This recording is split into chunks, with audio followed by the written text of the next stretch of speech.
खुदावंद मेरी रोशनी और मेरी नजात है, मुझे किसकी दहशत। खुदावंद मेरी जिंदगी का पुश्ता है, मुझे किसकी हैबत। जब शरीर यानी मेरे मुखालिफ और मेरे दुश्मन मेरा गोश्त खाने को मुझ पर चढ़ा आए तो वो ठोकर खाकर गिर पड़े। हाँ मेरे खिलाफ लश्कर खैमाजन हो, मेरा दिल नहीं डरेगा। हाँ मेरे मुकाबले में जंग बरपा हो तो भी मैं खातिर जमा रहूंगा। मैंने खुदा से एक दरखास्त की है, मैं इसी का तालिब रहूंगा कि मैं उम्र भर खुदावंद के घर में रहूं ताकि खुदावंद के जमाल को देखूं और उसकी हैकल में इस्तिफसार किया करूं, क्योंकि मुसीबत के दिन वो मुझे अपने शामियाने में पोशीदा रखेगा, वो मुझे अपने खैमे के पर्दे में छिपा लेगा, वो मुझे चट्टान पर चढ़ा देगा। अब मैं अपने चारों तरफ के दुश्मनों पर सरफराज किया जाऊंगा। मैं उसके खैमे में खुशी की कुर्बानियां गुजरा लूंगा, मैं गाऊंगा, मैं खुदावन की मदाह सराई करूंगा। आए खुदावन मेरी आवाज सुन, मैं पुकारता हूं, मुझ पर रहम कर और मुझे जवाब दे। जब तूने फरमाया कि मेरे दीदार के तालिब हो तो मेरे दिल ने तुझसे कहा, आए खुदावन मैं तेरे दीदार का तालिब रहूंगा, मुझसे रूपोश न हो, अपने बंदे को कहर से न निकाल। तू मेरा मददगार रहा है, ना मुझे तरक कर ना मुझे छोड़। आए मेरे नजात देने वाले खुदा, जब मेरा बाप और मेरी मां मुझे छोड़ दें तो खुदावंद मुझे संभाल लेगा।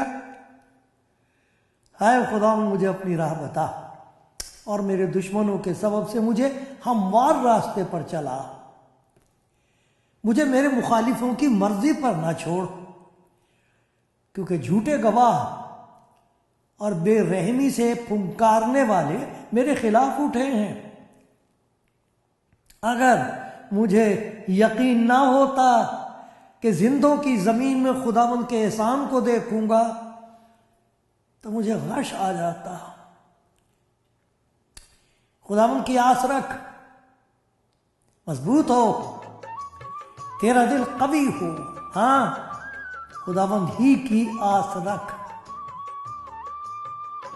प्यार भरा सलाम आप सबको जो कलाम ज़िंदगी प्रोग्राम देख रहे हैं आज,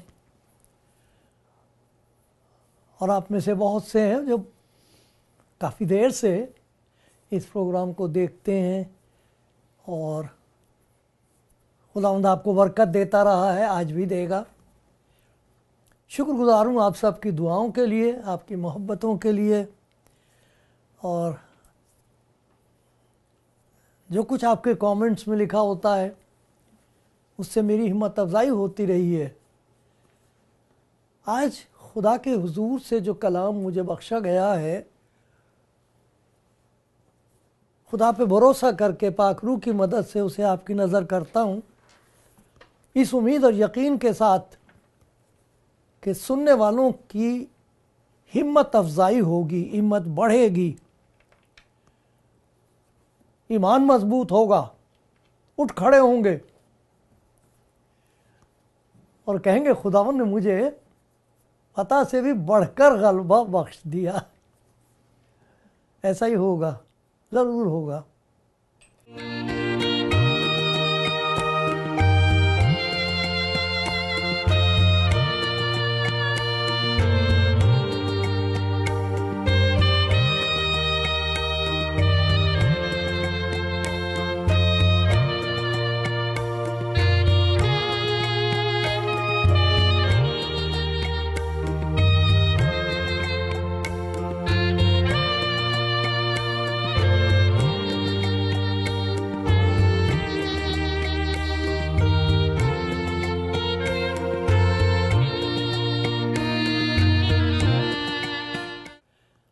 आप सब जिनके पास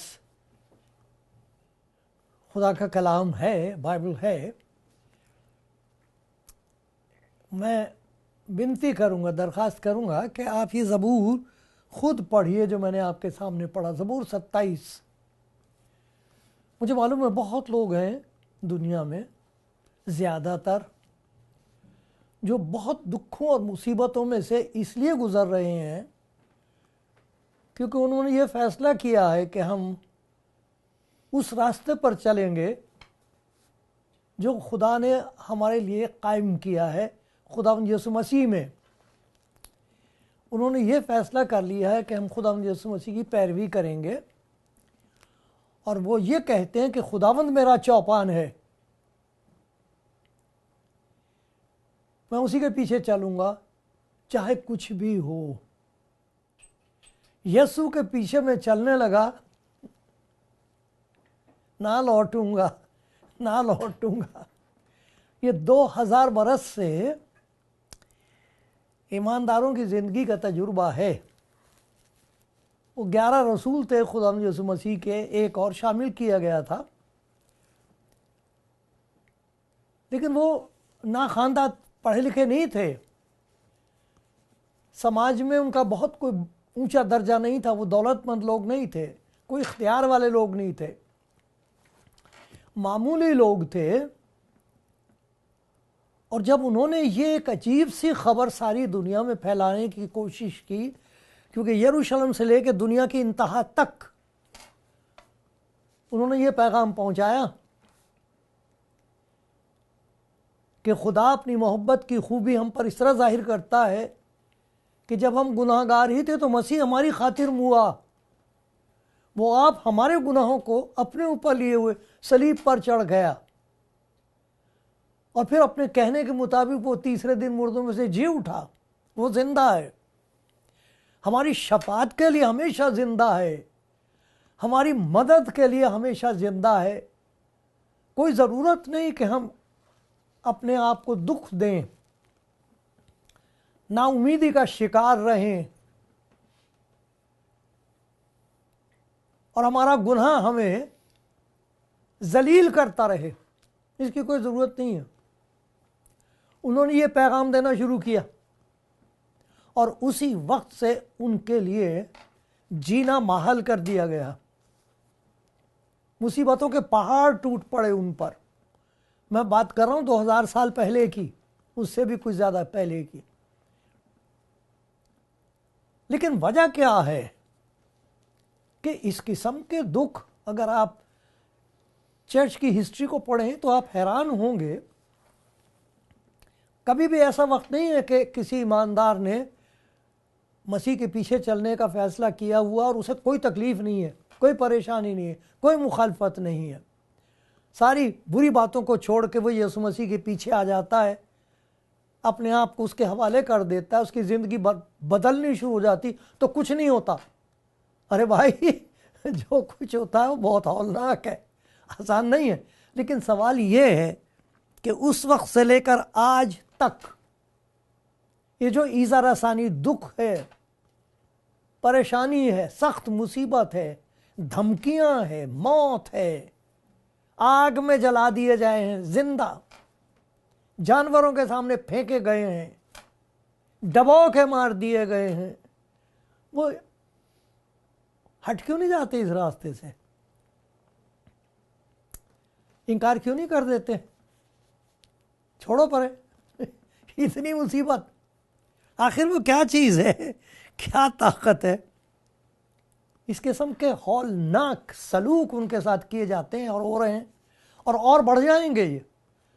भाइयों तैयार रहो, और भी बढ़ेंगी मुसीबतें। खुदावंद यीशु मसीह ने कहा है, हालत ये हो जाए कहेंगे मेरे नाम के वसीले से लोग तुमसे नफरत करेंगे, लान तान करेंगे, तुम पर इल्जामात लगाएंगे जिसकी वजह कोई भी नहीं होगी, झूठे इल्जाम होंगे, ऐसा सब कुछ होगा। सताए जाओगे, मारे जाओगे, जलील किए जाओगे, ये सब कुछ होगा। तो वो 2000 बरस हो गए और आज भी सारी दुनिया में आपको मालूम है मसीही लोग कितने सताए जा रहे हैं, और ये बढ़ाया जाएगा और ज़्यादा हो जाएगा। तो इसके बारे में सोचेंगे, हैरत अंगेज ताज्जुब की बात, अचंभे की बात यह है कि लोग बजाय इनकार करने के शुमार में बढ़ते जा रहे हैं। ये क्या चीज़ है? यीशु मसीह के पीछे चलने वालों का शुमार बढ़ रहा है, बावजूद इसके कि सताया जाना बढ़ रहा है। क्यों? क्या चीज़ है? ऐसी कौन सी चीज़ है जिसकी वजह से वो पीछे हट नहीं जाते? मुझे याद है, मेरी तो उम्र काफ़ी है, मुझे बचपन की बातें बहुत याद हैं, जवानी की बातें याद हैं। एक गीत गाया जाता था, मालूम नहीं कोई अगर हो 80 साल का, उससे ज़्यादा का कोई मसीही भाई, शायद उसको याद हो। उस वक्त ये मुल्क बंटवारे का शिकार नहीं हुआ था, तो हिंदुस्तान और पाकिस्तान सब जगह ये गीत गाते थे लोग ईमानदार। वो ऐसे होता था, प्यारो हिम्मत बांधो, आगे बढ़ो, क्रूस का लो निशान। प्यारो हिम्मत बांधो, आगे बढ़ो, क्रूस का लो निशान, जीतेंगे हम प्यारो, हारेगा शैतान। ये गाया करते थे। इस किस्म का जबरदस्त उनका यकीन,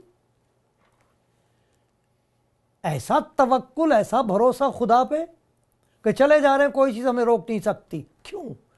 आखिर उनकी इस हिम्मत के पीछे क्या ताकत थी? आज ज़रूरत है उसकी। काश के मेरे बहुत से ऐसे भाई बहनों में, तो एक के लिए कहा करता हूँ, काश के एक भी हो, वो खड़ा हो जाए और कहेगा कि हाँ खुदावंद तेरा शुक्र हो। बेशक मेरे लिए मुश्किल है, लेकिन खुदावंद का शुक्र है कि नामुमकिन नहीं। इतना ज़बरदस्त ईमान है ये। इसीलिए लिखा, ईमान के बानी और कामिल करने वाले यीशु को तकते रहो।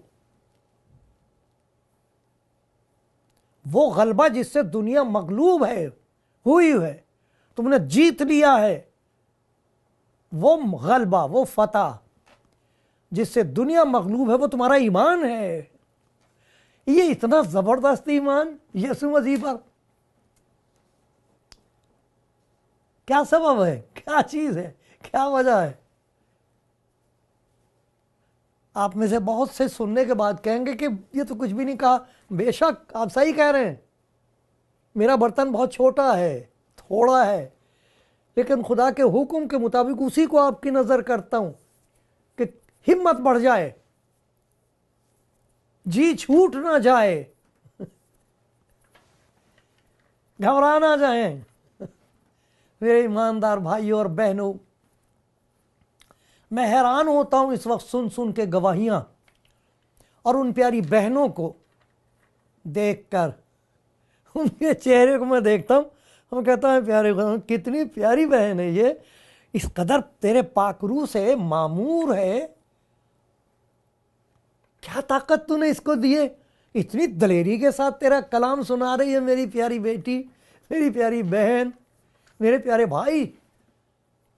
कमाल है ये खुदावंद यीशु मसीह की फतह का ज़बूर है आपकी ज़िंदगी में, कि आपके चेहरे पर फतह का नूर है। डरो मत, तू मत डर।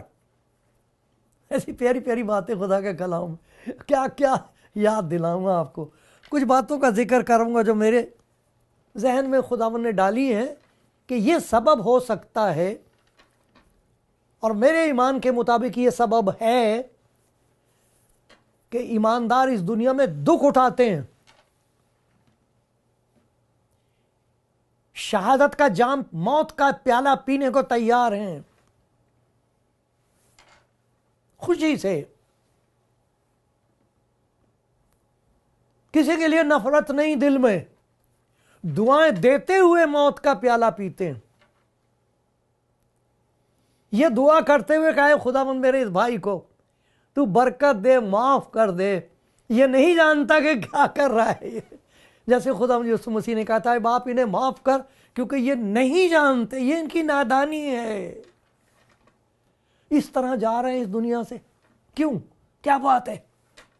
कैसे मुकाबला कैसे करते हैं ऐसे हालात का, जानते हुए कि हमारे साथ क्या होने जा रहा है, फिर बढ़े चले जाते, इनकार नहीं करते, नफरत नहीं करते। क्या चीज है, जानना चाहोगे? आप कहोगे मुझे मालूम है। खुदा का शुक्र करो अगर आपको मालूम है तो। जो मेरी समझ में आई है, सबसे पहली बात जो उनकी जिंदगी में थी, उन्हें इस बात तक, इसे कह सकते हैं खुदा की कुर्बत का, खुदा जिंदा खुदा यीशु मसीह की कुर्बत का एहसास, उन्हें वो महसूस कर सकते थे जिंदा खुदाबंद यीशु हमारे साथ है। उसने कहा था मैं तुम्हें यतीम नहीं छोड़ूंगा। तो जानते थे कि हमारा खुदाबंद जिसका हम जिक्र कर रहे हैं वो तो हमारे साथ है। हम किसी उस ऐसे का जिक्र नहीं कर रहे जो है नहीं, जो रहा नहीं, जो बहुत अच्छा था मगर अब मालूम नहीं वो कहाँ है। वो ऐसा नहीं है। ये बात कब्र की नहीं है, ये जिंदा खुदावंद की खबर की बात है। एक खबर है हमारे पास कि वो जिंदा है, हमारे साथ है। इस वजह से उनकी हिम्मत बड़ी रहती थी। उसकी बहुत सी मिसालें अमाल की किताब में अगर आप पढ़ें तो असल में ये अमाल जो हैं खुदा के पाकरू के अमाल हैं, शागिर्दों के अमाल नहीं हैं। शागिर्दों को तो खुदा का पाकरू इस्तेमाल कर रहा था। काम ये खुदा के पाकरू के हैं जो शागिर्दों की ज़िंदगी में और ज़िंदगी के ज़रिए से हो रहे थे। क्योंकि पतरस ने कह दिया था जब पहला मुआजा हुआ है, उसने कहा हमारी तरफ से काहे को देख रहे हो तुम, भाई हमारी तरफ मत देखो, हमने कुछ नहीं किया, यह हमारा अमल नहीं है, ये हमारी कोई हिकमत नहीं है, ये हमारी कोई पाकीज़गी नहीं है, ये हमारी कोई रूहानी कुदरत और ताकत नहीं है। अरे जिस खुदावंद यीशु को तुमने जलील करके मसलूब करके मरवा दिया वो तुम्हें प्यार करता है। ये उसका प्यार है जो जाहिर हो रहा है, हम उसके गवाह हैं। वो पहले मुआज़े पर उसने ये बता दिया था कि ये अमाल शागिर्दों के नहीं है, पाकरू के हैं। तो देखो उनको मालूम होता था कि खुदा उनका पाकरू हमारे साथ है। लोग हैरान थे। अमाल की किताब में उन्हें मना किया गया, गिरफ्तार किया, पकड़ लिया, मारा पीटा, उनको जलील किया और कैद में बंद कर दिया। रात भर वहाँ बंद रहे। क्या हाल हुआ होगा वहाँ? उनके लिए कोई पार्टी थोड़ी तैयार कर रखी थी, उन्हें तो पीटा गया था। सुबह को कहा तुम्हारी हाजिरी होगी, अब वो पेश किए जा रहे हैं। और उन्हें कहा जा रहा है तो हम मना किया था कि नहीं, यीशु का नाम लेके हरगिज़ बात मत करना। तो कहते हैं वो हैरान हो गए और खुद ये फैसला किया उन्होंने कि तो जाहिल लोग हैं। ये तो लिखा जब उन्होंने पतरस और यूहन्ना की दलेरी देखी, ये चौथा बाब है अमाल का और 13वीं आयत से पढ़ रहा हूँ मैं, 13वीं और 14वीं आयत तक पढ़ूंगा, लेकिन ये सारा आपको पढ़ना चाहिए, देखना आप हैरान हो जाओगे। जब उन्होंने, यानी उन लोगों ने जो हाकिम थे, इख्तियार वाले थे, जब उन्होंने पतरस और यूहन्ना की दलेरी देखी और मालूम किया कि ये अनपढ़ और नावाकिफ आदमी है तो ताज्जुब किया। ये तो अनपढ़ लोग हैं, ये क्या ये कहाँ से इनके अंदर दलेरी आ गई है। फिर उन्होंने पहचाना ये यीशु के साथ रहे। गलत पहचाना। ये इसलिए नहीं था कि यीशु के साथ रहे, ये सब दलेरी इस वजह से थी कि यीशु उनके साथ रहता है। उनकी पहचान भी तो सही नहीं है। उन्होंने पहचाना ये दलेरी, अनपढ़ जाहिल लोग हैं, इनके अंदर दलेरी। हाँ हाँ हाँ, हमने सुना 3 साल उसके साथ। अरे भाई 3 साल में कुछ नहीं हुआ था, अब वो उसके साथ रहता है, ये है बात। तो जब खुदावंद की कुर्बत का एहसास होगा ना आपकी ज़िंदगी में, आपको नहीं डर लगेगा किसी का, मेरा खुदावंद मेरे साथ है।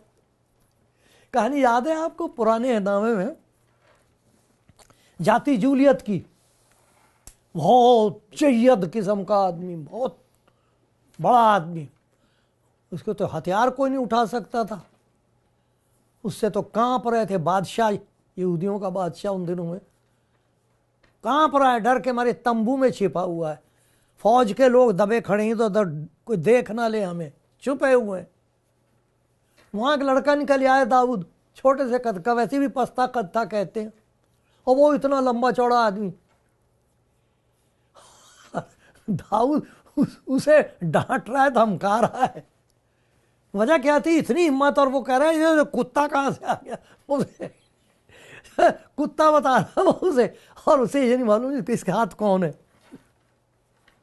अरे कह रहा तू ये इतने बड़े बड़े हथियार लिए हुआ है, मैं खुदावंद के नाम से आता हूं, मैं यहोवा के नाम से यहां खड़ा हूं, वो मेरे साथ है।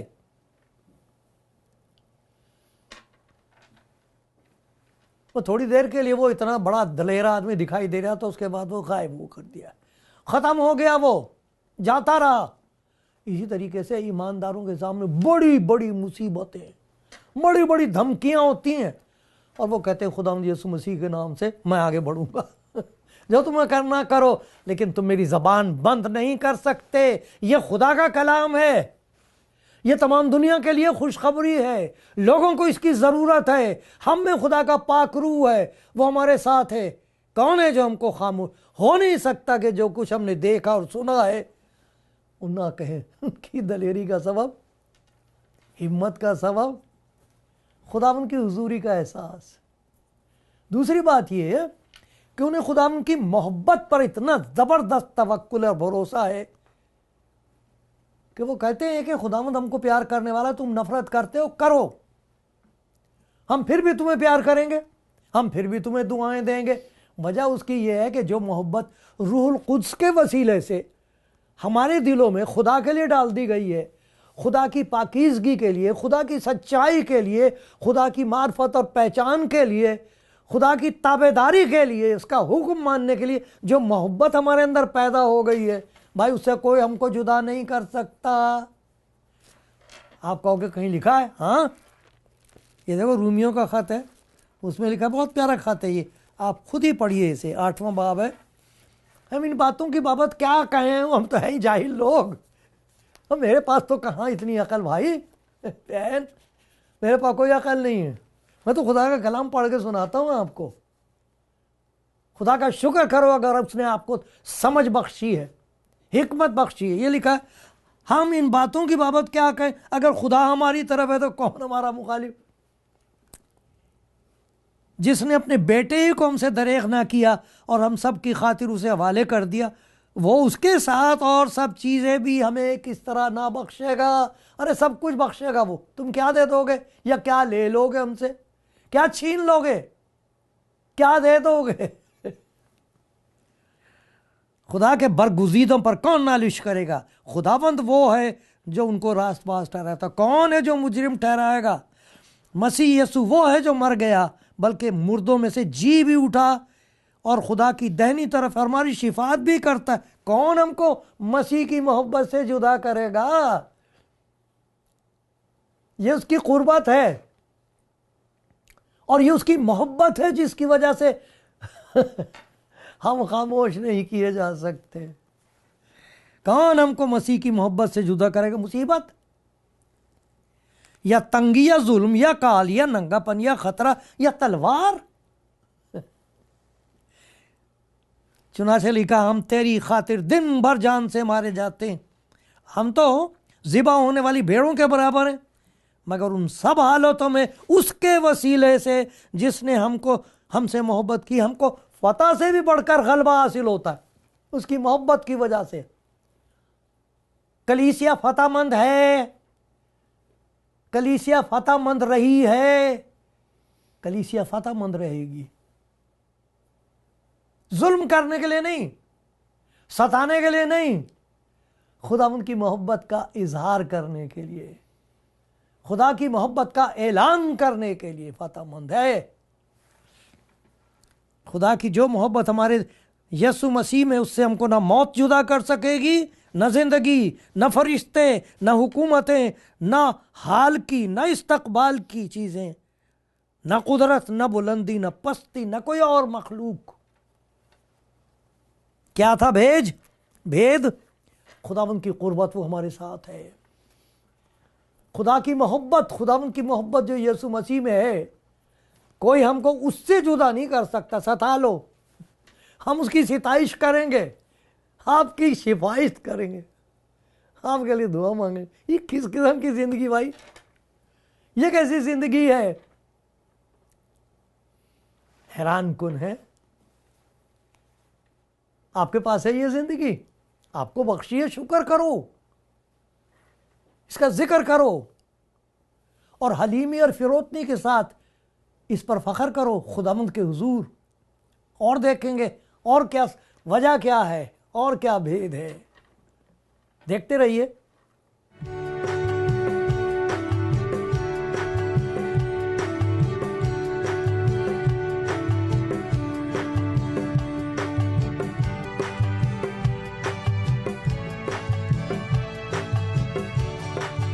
हम खुदा के कलाम में से इस बात को देख रहे हैं, हैरत अंगेज बात, ताज्जुब की बात, कि ईमानदार सताए जाते हैं, मार दिए जाते हैं। लेकिन कलीसिया ने आज तक यह फैसला नहीं किया कि अब हम खुदा यीशु मसीह की खुशखबरी दुनिया में नहीं सुनाएंगे। यह तो बहुत मुश्किल है, बड़ी तकलीफ होती है, लोग सताते हैं, जलील करते हैं, मारते हैं। हम नहीं ऐसा काम करें। आज तक 2000 बरस हो गए, बल्कि हैरत की बात यह कि ज़्यादा होता चला जा रहा है। पहले से बहुत ज़्यादा लोग यीशु मसीह का कलाम सुना रहे हैं, बहनें भाई सब सुना रहे हैं, सताए जा रहे हैं, मारे जा रहे हैं।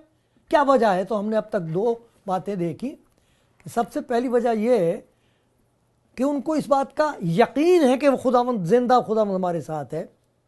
दूसरी बात है, जो मोहब्बत रूहुल कुद्स के वसीले से डाली गई है वो खुदा की मोहब्बत है, वो कभी जाती नहीं, वो लातब्दील है, लाजवाल है। कोई हमको मसीह की मोहब्बत से जुदा कर ही नहीं सकता।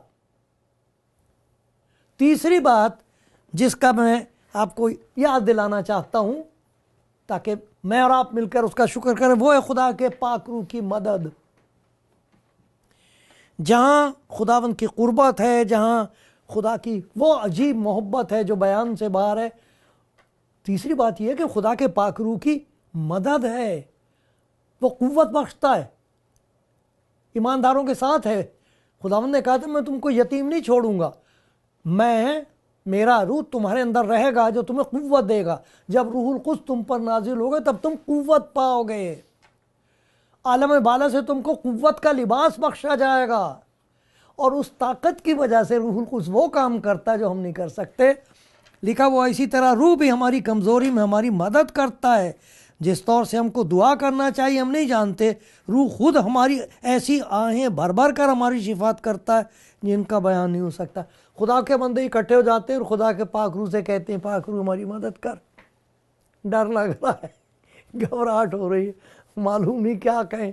अरे रूहुल कुद्स उन पर नाजिल होता है, जोर आ जाता है उनके अंदर, कुव्वत से भरपूर होकर फिर चल पड़ते हैं।